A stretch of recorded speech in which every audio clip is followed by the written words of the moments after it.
Дорага кожному чоловіку земля родная, которая дала йому життя і гадавала його батьку, і деда, і пращура, і увесь народ свой. Ой, як дорага! Ён ёй молитвы гаворить, ён ей песни пяе разом з птушками, з лесом, з ручайком.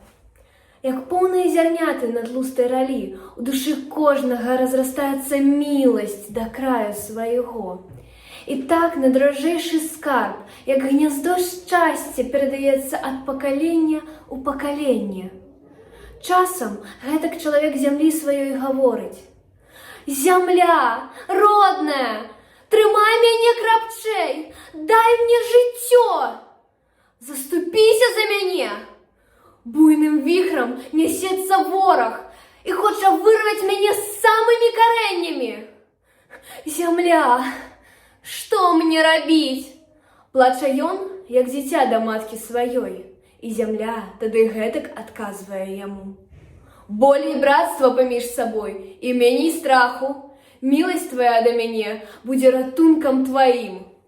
Стой на сваім месцы адважна і будзеш вечна жыць ва мне, як той лазовы куст, которага як бы не адсякалі, а ён усё разрастаецца.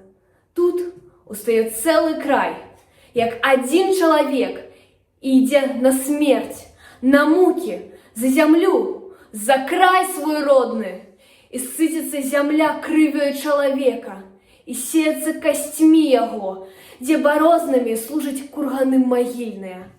Самае апошняе слово чалавека пры кананні: «Зямелька, матка родная, самы наjdrożейшы скарб свой, жыццё сваё аддаю табе».